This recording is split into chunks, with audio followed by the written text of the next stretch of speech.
Good evening, guys. Welcome to Talent Blazer, India's latest tech platform that is there to help you at every stage of your career. Now, if you have been here, you know me. My name is Gaurav, and I'm your teacher and mentor in this journey. And we are about to complete our paper 2 journey, and we are on Unit 10 titled Income Tax and Corporate Planning. Okay, right. So, in the last video on Unit 10, like there is already a video on Unit 10 where I have covered the income tax part, right? And which makes that video very important one. Why? Because I have covered the majority of income tax part, like what is relevant for your exam, in the prior video. In today's class, I will be focusing upon the other part, corporate planning. Why?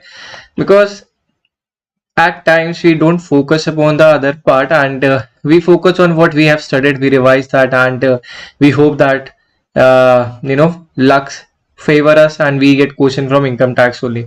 But that's not how things work, and you have to cover the other part as well, where we talk about corporate planning, and majority of it would be related to corporate governance, कि क्या होता क्या है and क्या क्या चीजें हैं, the process and 4 P's of corporate governance. Everything will be covered, and we'll cover each of it one by one. पहले अब मैं थोड़ा एक बारी आपको पहले बता दूं कि क्या करा था हमने इनकम टैक्स में. सी इनकम टैक्स में हमने we have discuss the body who regulates CBDT के बारे में हमने बात करी थी. वी हैव कवर्ड कौन कौन से आपके डायरेक्ट टैक्सेस हैं, फिर टैक्स किस पे कैलकुलेट होता है, all of it in the prior video. So if you want to revise your basics again, do give it a watch. It's a must one to watch. And in today's class we will entirely focus upon corporate planning, कि इसका क्या purpose है. We'll start with corporate governance. Okay, right. So corporate governance क्या होता है? See, it is applicable everywhere. India में भी applicable है कॉर्पोरेट गवर्नेंस. होता क्या, कुछ रूल्स हैं, प्रैक्टिस है, प्रोसेस है by which a company is directed and controlled. इसमें कैसी, अब बहुत सारे शेयर होल्डर्स होते हैं, राइट. हमने एक बात करी थी, एक टर्म के बारे में मैंने बताया आपको, स्टेक होल्डर्स होते हैं और शेयर होल्डर्स अलग होते हैं. Share holders could be the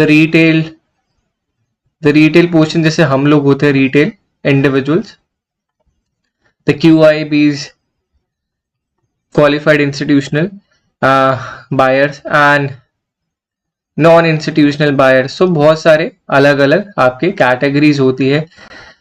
अब वहीं पे बात करते हैं स्टेक होल्डर्स की. तो कंपनी जो ऑपरेट कर रही है उसमें काफी लोगों का पार्ट एंड पार्सल होता है. जैसे उसमें एक पार्ट बनाते हैं हमारे शेयर होल्डर्स, सोसाइटी के मेंबर्स, जैसे हमारे एम्प्लॉइज जो उस कंपनी में काम कर रही है, गवर्नमेंट के रेगुलेशंस और गवर्नमेंट भी हमारे एक पार्ट स्टेक होल्डर्स में प्ले करती है.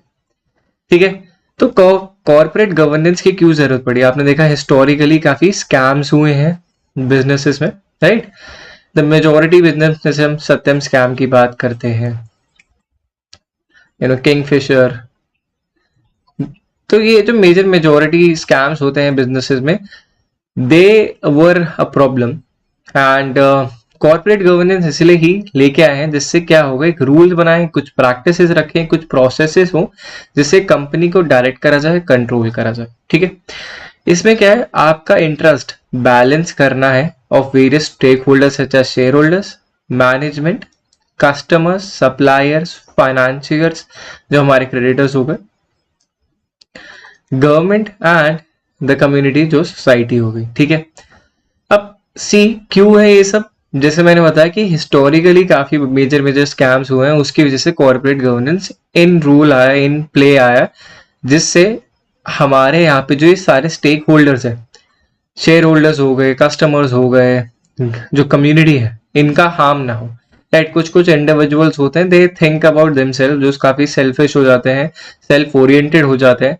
सो when they are thinking about themselves, they are only concerned about profits, even at the cost of exploiting others. ठीक है, तो आपको ऐसे नहीं होने देना. You have to look after the community. You have to make sure that the company is adhering to the guidelines which have been issued. ठीक है, अब कॉर्पोरेट गवर्नेंस जो है इंडिया में काफी इन्फ्लुएंस करा जाता है बहुत सारी रेगुलेटरी बॉडीज से, laws and guidelines, and the best practices aimed at protecting the interest of stakeholders, promoting investor confidence and fostering sustainable growth. ठीक है, अब सी अब कॉर्पोरेट गवर्नेंस नहीं हो, अब विजिलेंसी एक्ट ना करे। अभी you must have heard of recent case where Paytm payment bank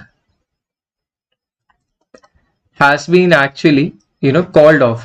अब पेटीएम पेमेंट बैंक को बंद कर दिया जा रहा है। You must have read in the news अगर आप थोड़ा भी फॉलो कर रहे हो। So how it is being followed up कि देखा जा रहा है कहीं ना कहीं कुछ मिसमैच आ रहा था, जहां पे कुछ रूल्स को फ्लाउट करा गया, रेगुलेशंस को नहीं फॉलो अप करा गया, and that is where the regulatory bodies comes in and they tells you and they draw the line that you won't be able to add on more customers. Your customer won't be able to use your facilities, right? And you have to probably shut it down because it is not adhering to the guidelines, right? तो इससे क्या होता है, stake holders का, promoters का आपका interest बचता है, राइट? कि कल को what if something worse happen in that case, not talking about this particular company, but if in a company, if the regulatory body is not vigilant, if they are not looking after, and the company runs away with the money, right? Company runs away with the money, and we have seen majority of time it has been happened to in Indians, like the community and the people who have invested their money, that the owners have run away with the money, right? So it is a problematic situation if that thing goes on happening. The majority of investors, the majority of the employees, the majority of the shareholders will lose their interest, right? They'll think that this might be another scam. तो इसलिए corporate governance की जरूरत पड़ती है, right? अब उसके बाद हम बात करते हैं रेगुलेटरी फ्रेमवर्क। अब इसमें कोई स्पेसिफिक लॉ नहीं है कॉर्पोरेट गवर्नेंस के लिए। आपके पास कंपनीज एक्ट को भी रेफर करा जाता है 2013 में, हमारे जो कॉर्पोरेट सोशल रिस्पॉन्सिबिलिटीज है उसको भी फॉलो अप करा जाता है। जैसे मैं बता रहा था, कंपनीज एक्ट 2013 और कहीं कहीं 1956 का भी जिक्र हो रखा है अगर आप कॉर्पोरेट गवर्नेंस की बात करते हो तो इसमें जो बॉडीज जो बता रखी हैं, जो रेगुलेटरी बॉडीज है हमारी, आप सबको पता है कि सेबी है, मिनिस्ट्री ऑफ कॉर्पोरेट अफेयर्स है, एंड रिसेंटली जैसे मैंने भी आपको पेटीएम का केस बताया तो वहां पे आपको पता है कि RBI, Reserve Bank of India, has been vigilant. ठीक है, आरबीआई क्या करता है आपको पता होगा। पेटीएम पेमेंट बैंक क्या है, एक पेमेंट बैंक डिफर करता है एक नॉर्मल बैंक से। ठीक है, इसमें जो मैक्स डिपॉजिट है वो अलाउड हो सकता है 2 लाख रुपीज का मैक्स डिपॉजिट, और ये जो बाकी सारी फैसिलिटीज देता है, बीट लेंडिंग और the card facilities, not provided by them, it's provided by there partner bank. ठीक है, ये खुद नहीं करते, कोई और करता है, और इसमें मैक्स अमाउंट लिमिट दे रखी है 2 लाख रुपए की, और इसको भी लाइसेंस जो दिया है बैंक को वो दिया है आरबीआई ने। ठीक है, तो आरबीआई ने बैंकिंग लाइसेंस दिया था। So if there were some irregularities जैसे इस केस में आई है, उसकी वजह से उन्होंने यहाँ पे करेक्टिव मेजर्स लिए हैं। ठीक है, स्टॉक एक्सचेंजेस में Bombay stock exchange and national stock exchange, तो काफी सारे जो हमारे गवर्नेंस के इशू हैं इंडिया में, बहुत सारे लॉ, रेगुलेशन, गाइडलाइंस है जो डिफरेंट रेगुलेटरी अथॉरिटीज देती रहती है टाइम टू टाइम। ओके, की regulation and guidelines include the companies act, जिसकी मैं अभी बात कर रहा था, कंपनीज एक्ट 2013, उसका काफी ज्यादा यूज करा गया है। सेबी की जो लिस्टिंग और ऑब्लिगेशंस होती है, मतलब आपको प्रॉफिट दिखाना है 3 साल का, if you are not profitable for last 3 year, तो सेबी क्या कहता है, you can not ask for retail portion जो है आपका 10% ही होना चाहिए, 10% से कम। 10% होता है, 35% होता है वैसे जनरली अगर आप company has been making profit. तो अगर कंपनी जो है ज्यादा प्रॉफिटेबल है 2-3 सालों से, then they can raise money from the retail और ज्यादा। ठीक है, portion of money from retail they can get more 35%, but normally if you are a loss making company तो जनरली वो 10% ही रेज कर सकता है रिटेल से। Why? Because they are trying to protect the retail investors. मैंने जैसे बोला है कि शेयर होल्डर्स को रिटर्न जब होता है, कंपनी लेट सपोज लिक्विडेट हो रही है, इंसॉल्वेंट हो गई है, तो वहां पे शेयर होल्डर्स को जो पैसे मिलने की बारी आती है, that is towards the end. तो रिटेलर्स का पैसा वेस्ट ना हो जाए, रिटेलर्स का पैसा खराब ना हो जाए, इसीलिए अगर लॉस मेकिंग कंपनी है तो हमने एक क्या लगा रखा है, एक आपका बार सेट कर रखा है कि 10% से ज्यादा आप पैसे आस्क नहीं कर सकते। बट वहीं पे अगर मैं बात करूं, if you are making profits time to time, then you can raise 35% from retail. ठीक है, तो ये कंपनीज एक्ट 2013, सेबी की ऑब्लिगेशन और डिस्क्लोजर रिक्वायरमेंट, ठीक है, 2015, और सेबी का कॉर्पोरेट गवर्नेंस कोड वो हमारा रेगुलेटरी फ्रेमवर्क है। तो अगर आपको 3 चीजें यहाँ से टेक अवे लेनी है, एक तो आपको कंपनीज एक्ट 2013, सेबी का गवर्नेंस कोड जो है that is important, and the last one SEBI की जो रेगुलेशंस है 2015, वो आपको लिस्टिंग एंड ऑब्लिगेशंस की जो भी है वो याद करनी जरूरी है। परसेंटेज याद रख लेना, लॉस मेकिंग कंपनी तो 10%, प्रॉफिटेबल कंपनी तो then they can raise money from retailers, retail investors 35%, और 10% होता है if you are loss making company. ठीक है, और काफी जगह से आपको बहुत सारे लॉज रूल्स रेगुलेशन है डिफरेंट डिफरेंट रेगुलेटरी बॉडीज का। तो ये नहीं कह सकते corporate governance is just one task, मतलब एक ऑर्गेनाइजेशन का टास्क है, मल्टीपल का है, and then you reach to your ultimate point. मतलब डायरेक्शन अथॉरिटी जो है काफी लोगों से आ सकती है। ठीक है, उसके बाद हम बात करते हैं क्या क्या की कंपोनेंट्स है। पहला है बोर्ड ऑफ डायरेक्टर्स। तो बोर्ड जो है काफी मेजर रोल प्ले करता है कॉर्पोरेट गवर्नेंस में, responsible for overseeing the company's affairs, setting strategic direction and safeguarding interest of shareholders। See, shareholders क्या करते हैं, बोर्ड ऑफ डायरेक्टर्स को अपॉइंट कर सकते हैं। If you are owning a share in company, इसका ये मतलब तो नहीं है आप कंपनी में हर दिन जाके बैठोगे देखोगे कंपनी क्या कर रही है, तो आप वहां पे कंपनी के सारे ऑपरेशंस खुद नहीं मैनेज कर सकते, देख नहीं सकते। Though you are owning a portion of that company but you cannot direct it because you have some other work to do। आपके पास और कुछ काम होता है करने के लिए, you are investing in that basically। ठीक है, तो आप किसको अपॉइंट करते हो, बोर्ड ऑफ डायरेक्टर्स को, who will look after company on your behalf। तो वो आपके बिहाफ पे कंपनी का ध्यान रखेंगे, कंपनी के अफेयर देखेंगे, कंपनी एक्चुअली में आपके इंटरेस्ट में काम कर रही है कि नहीं कर रही, और जो डायरेक्शन चाहिए थी उस पर काम हो रहा है कि नहीं हो रहा, और जो कंपनी के अफेयर्स है अदर देर वर्किंग रिस्पॉन्सिबली हो रहा है कि नहीं हो रहा। So all of this is duty of board of directors, right. उसके बाद हम बात करते हैं शेयर होल्डर्स के राइट्स की। देखो शेयर होल्डर्स के राइट्स क्या है, उनको हमारे जो शेयर होल्डर्स होते हैं, मैं if I am talking about equity share holder, preference की नहीं बात कर रहा, राइट। प्रेफरेंस को वोटिंग राइट नहीं होता एज यू नो, राइट। बहुत ही रेयर केस में होता है जब प्रेफरेंस को इक्विटी जैसा ट्रीट करा जाता है, जब उनको let suppose they are not being paid dividend for a while, then they can be treated as equity share holders. Unless and until that circumstance arises, equity shareholder has the voting as preference shareholders don't। ठीक है, तो इसका ये कहने का मतलब है कि अगर जब भी पार्टिसिपेशन हो डिसीजन मेकिंग की, जैसे आपने देखा होगा इफ आपके पास वोटिंग का मेल आता होगा, if you have been invested in certain company, तो आपको वोटिंग के लिए मेल आता होगा और एक कुछ टाइम पीरियड बता रखा होगा कि इतने से इतने टाइम तक वोटिंग होगी, this would be the discussion. ठीक है, उसके according you have to vote, right. And promoting equitable treatment of all share holders, जितने भी share holders, we talking about equity है, यहाँ पे प्रेफरेंस और इक्विटी दोनों को एक जैसा नहीं दे सकते हैं, पर हर एक शेयर होल्डर जो इक्विटी शेयर होल्डर है, एवरीवन इज ट्रीटेड अकॉर्डिंगली। मतलब जो है हर एक इक्विटी शेयर होल्डर है वो सब इक्वली ट्रीट करा जाए, हर कोई डिविडेंड उनकी होल्डिंग के हिसाब से देना है तो होल्डिंग के हिसाब से दें। ठीक है, तो that is have to be ensured, everyone should be treated equally, right.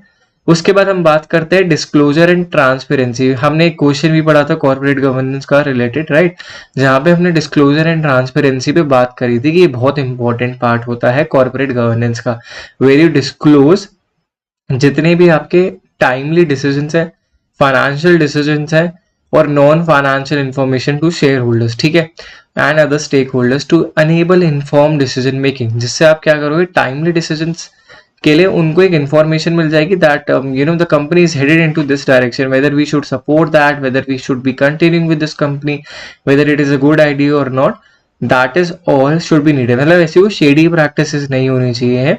और जैसे मैंने कहा कि सेफ गार्ड करना interest of share holders, that is very important, तो वो इसका की कंपोनेंट बनता है। ठीक है, यहीं पे मैं एक बार कॉर्पोरेट गवर्नेंस की प्रोसेस को भी डिस्कस कर देता हूँ कि वो भी काफी इंपॉर्टेंट है। अगर मैं आपको प्रोसेस के बारे में बताऊं तो कॉर्पोरेट गवर्नेंस की प्रोसेस में देयर आर 4 P's। ठीक है, 4 P's में हमारे सबसे पहले आते हैं people, process, performance and purpose. ठीक है, 4 पीस होते हैं हमारे कॉर्पोरेट गवर्नेंस के। First is people, second is process, third is performance, fourth is purpose. याद कर लेना, वेरी इंपॉर्टेंट फॉर एग्जामिनेशन। यहीं पे स्टार मार्क कर रहा हूँ। पूछा जा सकता है स्टेट अवे की 4 पीस क्या है, वहां पे आके आप प्रोडक्ट, प्राइस, प्लेस, वो मत कर देना, पैकेजिंग और ये वहां पे प्रॉब्लम हो जाएगी। ठीक है, प्रोडक्ट, प्राइस वो नहीं पूछ रहे आपसे, पीपल, प्रोसेस, परफॉर्मेंस, पर्पस पूछ रहे हैं। ये कॉर्पोरेट गवर्नेंस के 4 पीस होते हैं। अब एक एक करके बात करते हैं। पहले एग्जैक्टली क्या होता है कि फर्स्टली पीपल, अगर एक ऑर्गेनाइजेशन को फंडामेंटली कौन चलाता है, we have talked about this in HR as well. HR में जब मैंने बात करी थी कि एक organisation is created by the people of, is basically run by the people of the organisation. जो भी एम्प्लॉइज हैं they are very important and crucial. ठीक है, तो कॉर्पोरेट गवर्नेंस में हमें एम्प्लॉइज का भी बहुत ज्यादा ध्यान रखना है। मतलब एम्प्लॉइज का जो इंटरेस्ट है, एम्प्लॉइज का जो स्टेक है, उसको भी हमें ध्यान में रखते हुए चलना है। ठीक है, उसके बाद हम बात करते हैं प्रोसेस कि कॉर्पोरेट गवर्नेंस में प्रोसेस कैसी फॉलो करी जाएगी। जब हम बात करें कंपनी अफेयर्स की, जब हम बात करें स्ट्रैटेजिक डायरेक्शन की, तो एक प्रोसेस होनी चाहिए। दैट लेट सपोज, एक बहुत सिंपल क्रूड एग्जांपल लेता हूँ कि अगर let suppose last year company का रेवेन्यू अगर 10 करोड़ है, तो next year we should aim for 20 to 30 crore. तो अगर हम 20 से 30 मतलब लाइक बेसिकली ट्वाइस या थ्राइस करना चाहते हैं अपना रेवेन्यू, तो हमें क्या स्ट्रैटेजिक डायरेक्शन है, क्या प्रोसेस है, किस जगह हमें बकल अप करना पड़ेगा, परफॉर्मेंस और एनहांस करनी पड़ेगी, उस पर फोकस करना जरूरी है। तो प्रोसेस क्या है, that has to be a strategic direction given to the employee so that they all follow that process, and that knowledge has to be given to the stakeholder as well कि next year हम और ज़्यादा better perform करने वाले हैं, next year और better इससे double या थ्राइस करने वाले अपना रेवेन्यू। तो एक प्रोसेस फॉलो करनी है।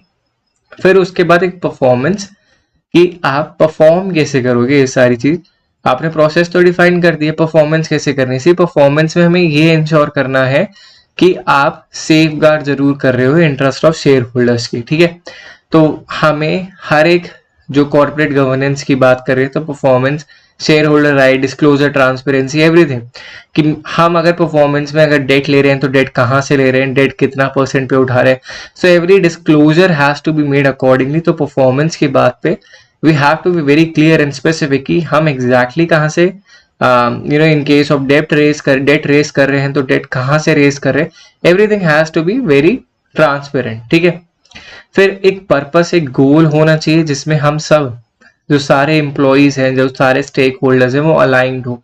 लाइक पर्पसफुली एक गोल बनना चाहिए जिसकी वजह से आप कंपनी की ट्रेजेक्टरी डिफाइन करते हो। ठीक है, if you are going up, मतलब आपके सेल्स अप जा रहे हैं, आपके प्रॉफिट अप जा रहे हैं, आपके रेवेन्यू अप जा रहे हैं, तो एक आपकी ट्रेजेक्टरी, आप यू आर हेडिंग अप। ठीक है, so that is the purpose. आपने पर्पस देखना है, किस तरफ जाना है, तो ये बहुत जरूरी है। इसीलिए दो आपको अंदर का डिटेल बहुत रेयरली पूछेंगे, बस आपको ये याद रखना है कि what are the 4 P's. So people, लोग, उसको एक क्या प्रोसेस है, उनको क्या काम करना पड़ेगा, और उसका पर्पस क्या है।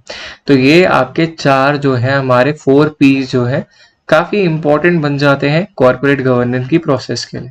ठीक है, अब की कंपोनेंट में अगर मैं 4th पॉइंट पे आऊं तो हम बात करते हैं ethical conduct and accountability.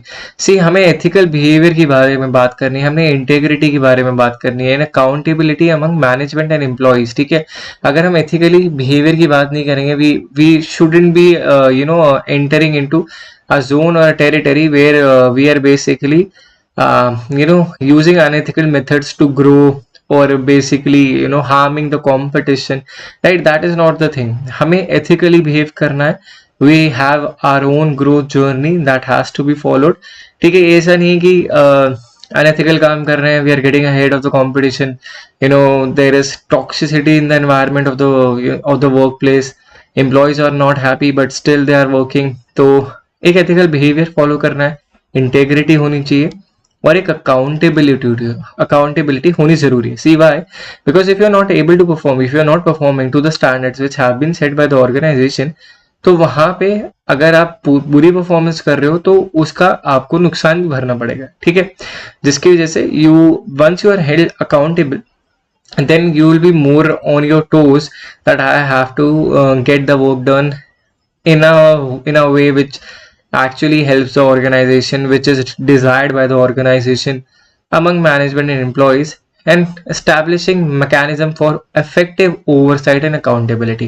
See, अब ऐसा है, if you're in a large organization, हम smaller organization में it's easier man to man accountability, but if we talk about large organization, वहाँ पे तो ऐसा possibility नहीं है that you go at every employee's desk and find out how he is doing work and whether he is doing the work or not, right? तो वहाँ पे वो problem आ जाती है.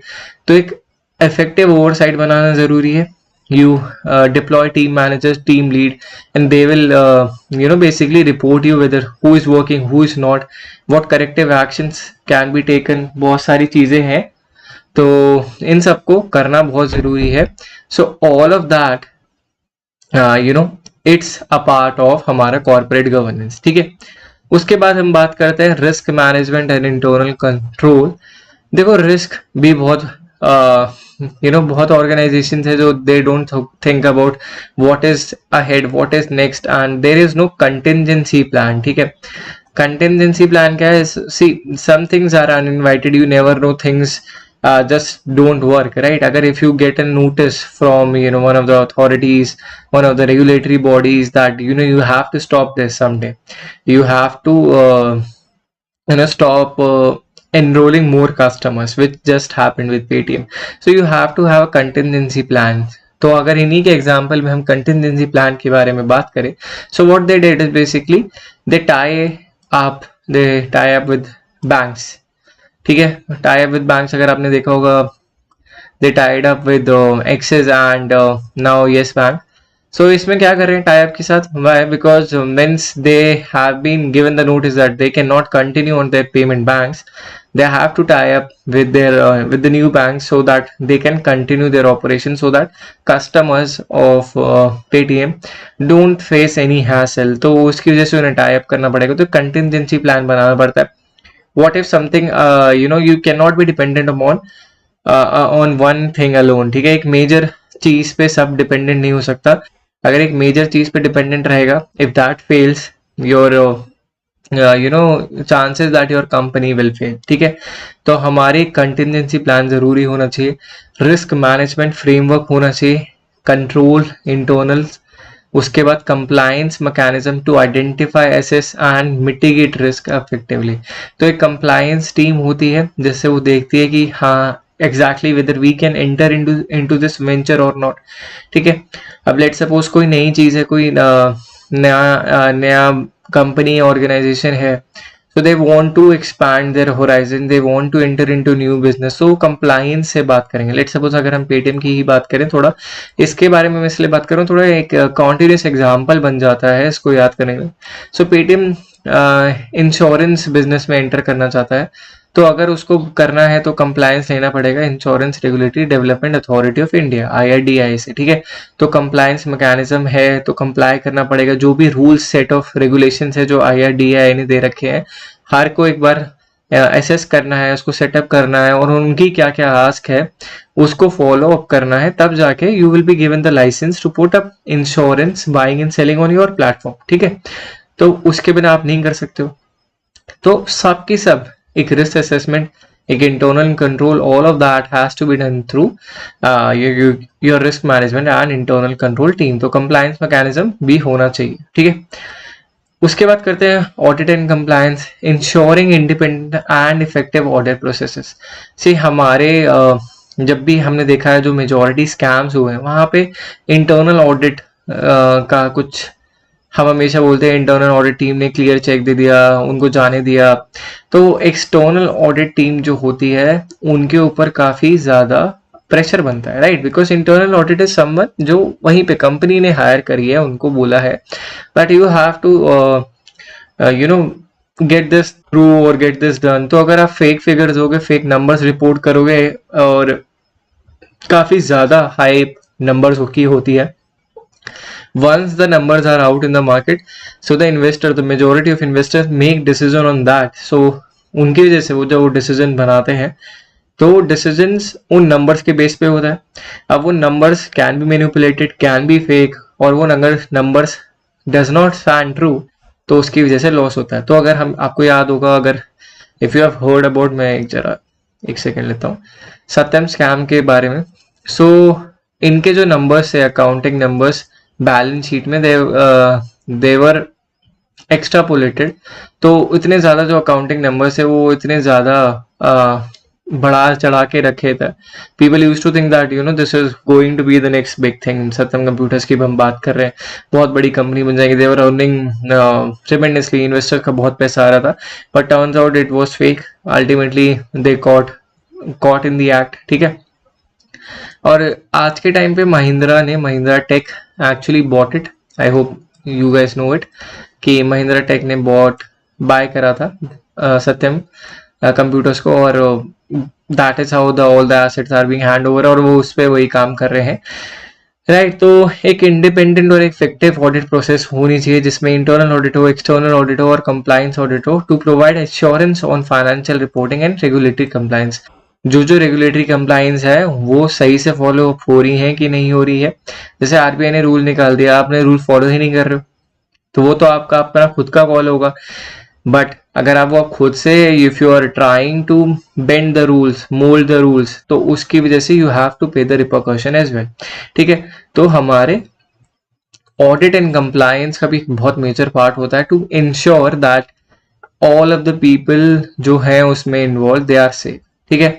तो उन सब की सेफ्टी के लिए we have to make sure that the audit part does not get compromised. जब भी आप देखोगे कोई भी मेजर स्कैम अनअर्थड होगा तो हमेशा सबसे पहले जो भी फिंगर जो है वो रेस्ड होती है from to the auditor team. इसके एक और एग्जांपल बता दूं. एक फेमस यूट्यूबर है जिन पे मल्टी लेवल मार्केटिंग स्कीम का जो उनका बिजनेस था.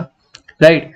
अब उसके ऊपर भी काफी सारे एलिगेशंस लगे हैं that that they were not doing the proper business, false claims, झूठे promises.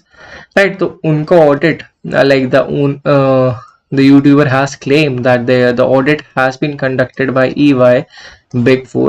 Right. तो Big Four के बारे में आपको पता होगा. बिग फोर अकाउंटिंग कंपनीज है, उसमें से एक EY. So he has been claiming की our audit is being done by one of the big four companies. Right. तो एक थोड़ी एश्योरेंस मिलती है when the bigger companies are involved. But at times you never know, right? Because scams can be done with the help, without the help. They are aware, few people are aware, not everyone is aware, because not whole of EY will go and get your audit done. A part of the team, few people, maybe they get compromised. So anything can happen. So right.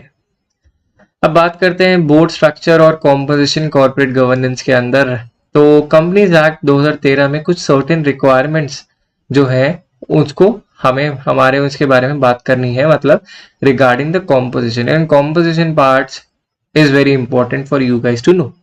ठीक है. Independent director जो है एक crucial role play करता है unbiased judgement, oversight of management decision, safeguard interest of minority share holders. ठीक है. अब इंडिपेंडेंट डायरेक्टर है, he is not being pressurised by anyone, he is not being influenced by anything.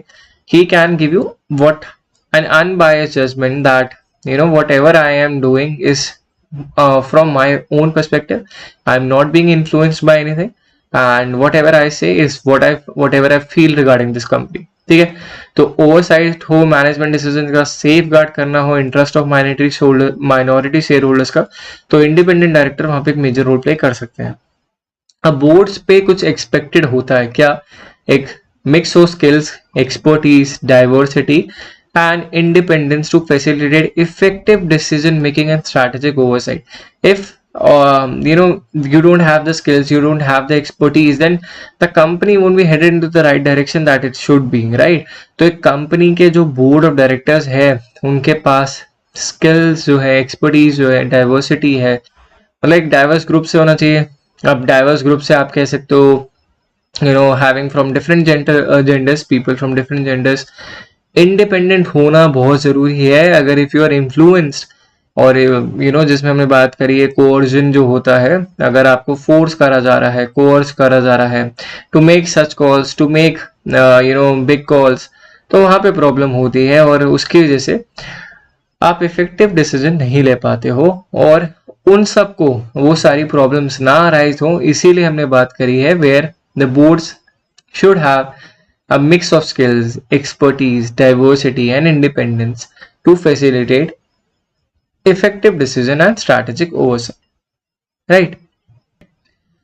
Now, if you want to make sure that you get JRF चाहिए तो एक चीज जरूर करनी है, अपने पेपर 1 पे फोकस करना है जितना आप पेपर 2 पे कर रहे हो. ठीक है, पेपर 1 पे फोकस करना है. रिसोर्सेज नहीं मिल रहे हैं, प्रॉब्लम आ रही है, कहाँ से इंप्रूव करें, कहाँ से पढ़े. So we have one step solution for you all. इस नंबर पे व्हाट्सएप करना है 9873907600 and you can claim your free e book on the 10 units. सारी की सारी ई बुक्स को क्लेम करा जा सकता है और 10 के 10 यूनिट्स को आप क्लेम कर सकते हो. All available for free. every chapter, every unit has been studied by the expert. Material बहुत अप टू डेटेड है, आपके एग्जाम से रिलेवेंट है, आपके एग्जाम्पल्स हैं. Everything is very relatable for your examination and it's easy to learn, easy to practise और कोई problem नहीं है. फाइनली फ्री भी है, तो there is no harm in trying. Okay, right. So thank you all for watching the video till the end, and check out the Talent Blazer app if you haven't already. The link for the same to download will be mentioned in the description below. It's available on the Google Play Store, and thank you all for rating so highly on the Google App Store. Right, it's rated 4.83, and if you don't know about the Play Store, I'll quickly tell you about it. This app on the Play Store, firstly, you can give a mock test of UGC NET for free. Right, it's available for free and you can test yourself out. And if you're engaged in some other thing, be it interview preparations, be it something along that, if you want to test it out, you can go ahead because the app is free to download. Everything, the majority of the things are available for free, so you can test it out. The learnings, everything, the mock test, all for free, and we have been highly appreciated and rated by our users. So you can test it out and rate it, and we definitely think you'll rate it high as well. Okay, so if you watch the video and if you like the content, do leave a like button, hit the like button, and subscribe to the channel if you are coming for the first time, and share the video with your aspirants, friends, and everyone who want to join us with this on this journey. Right, subscribe to the channel and hit the bell icon, so whenever I come up with the next video in which we'll cover previous year questions जो बहुत ज़रूरी है, तो देखना ज़रूरी. Right, so thank you all for joining in today's class. Make sure you subscribe and hit the bell icon, so I'll see you in the next one.